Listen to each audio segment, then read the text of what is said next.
Hello guys, today I'm going to show you how to make Tinga, or at least the way I make it.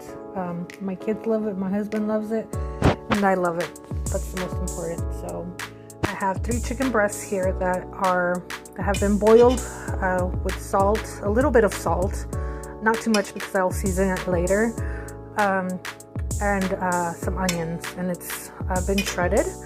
And now I am going to saute some diced onions and tomatoes.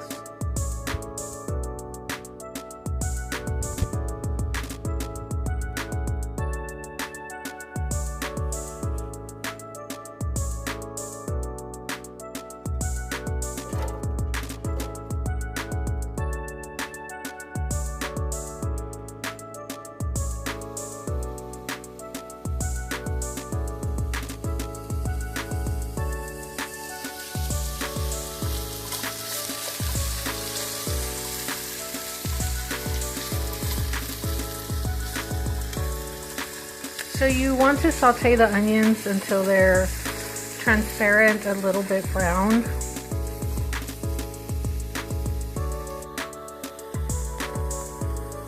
Okay, the onions are a little bit translucent and some are even starting to brown. And this is the part where I add in my tomatoes. I can do this with one hand.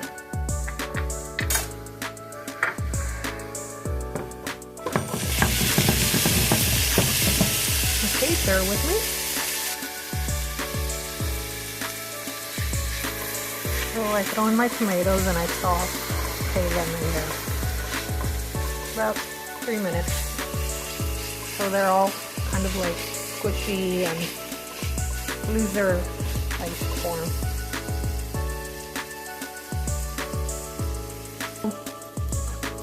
Okay, so my tomatoes are getting mushy, they're getting cooked, they're nice and cooked. But at this point it's okay to go ahead and add your seasoning, and I like to use the Knorr chicken bouillon. I always buy this huge jar because I use a lot of it. And this is La Costeña chipotle diced peppers, and I'll be using half of this.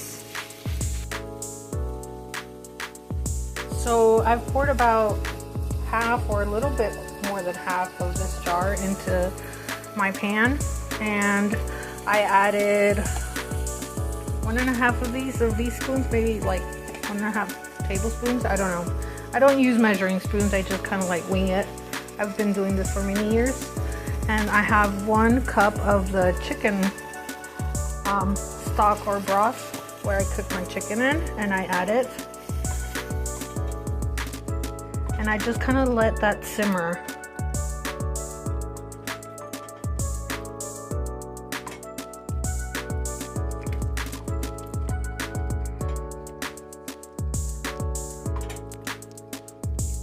I let that simmer for about 5 minutes. Okay, while that is simmering, let me turn down the heat a little bit. But while that is simmering, I'm going to go ahead and cut some more onions, dice more onions for my refried beans.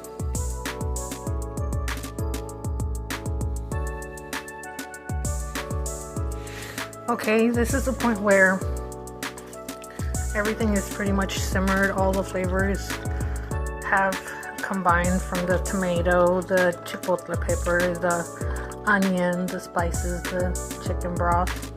And I'm going to go ahead and put my chicken in.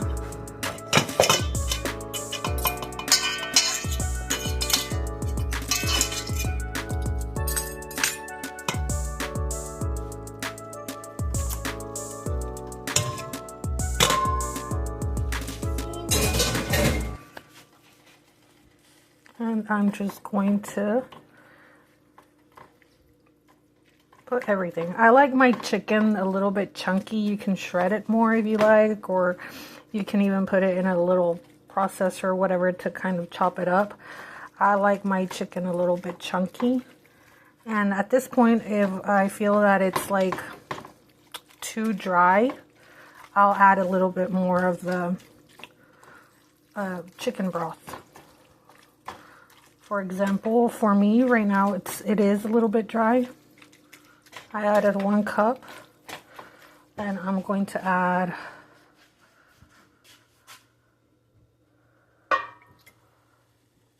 maybe a little bit more than half a cup.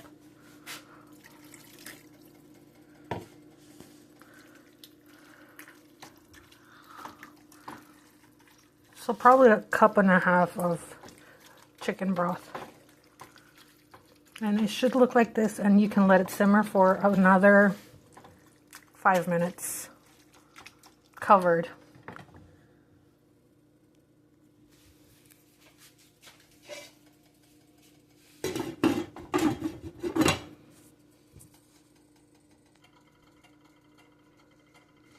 Okay, here I've got my onions going. Same thing, saute them until they're transparent and they start to lightly brown. This is going to be for my refried beans. And I got my fresh pot of refried beans already here. They were cooked for about 2 hours on light boiling, like simmering. So they're gonna be very good. Okay, so my chicken has been simmering for 5 minutes. I'll go ahead and turn the heat off. I have my onions here that I think are fairly okay for my beans. They're translucent and some pieces are starting to brown. And this is on medium-high heat. I'll turn down the heat for the onions to medium heat. And I'm just gonna plop some beans in there. I have I don't know, I wing it. I think it's about 2.5 cups of beans. I am gonna have to put some of the broth of the bean juice in there. Oh goodness, there's so much steam. And the beans are salted already.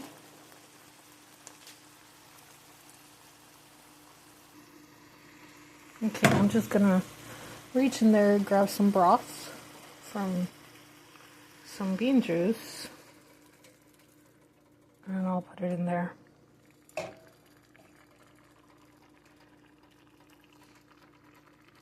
I don't know. I would go lightly because your beans can turn out to be too watery. If they're too watery, add more beans. If they're too dry, add more water. You know how it goes. So the beans are cooked already. I'm not going to let them simmer for too long. At this point, you can add powdered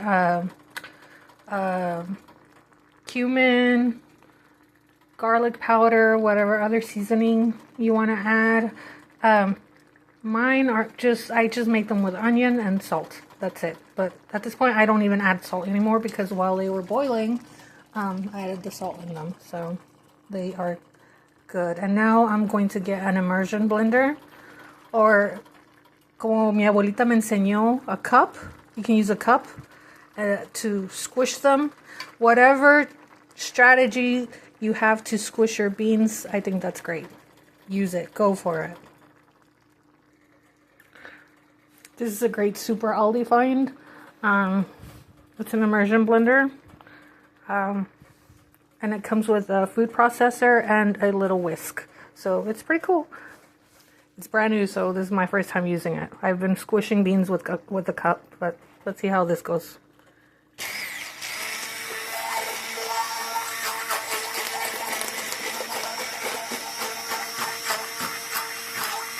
I think I'm doing it right.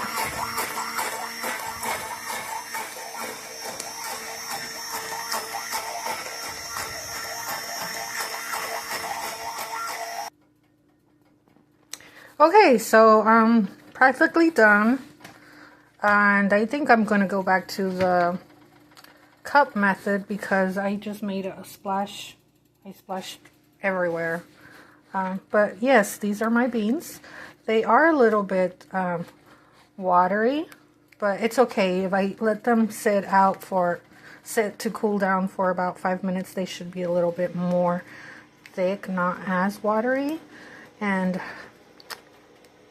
yeah, let me get my toppings ready for the tostadas.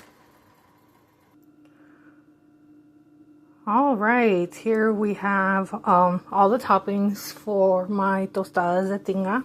I have 2 tostadas. You can get any brand you like. I just buy them at whatever store I go to, whatever they have available. I'm not very picky on brands, and I'm not into the no additives stuff, because some of those things are like out of my budget. But what I do is I place my beans on my tostada, and then I top with my chicken. It's kind of hard to do with one hand. This is what my chicken looks like. Yeah, top my chicken on there.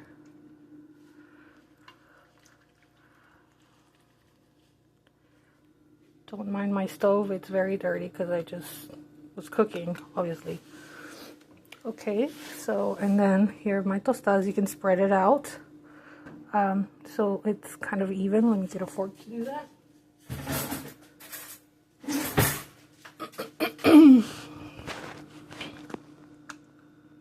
Excuse me. These look so good. My children love this. Okay, so I have a little bit of lettuce.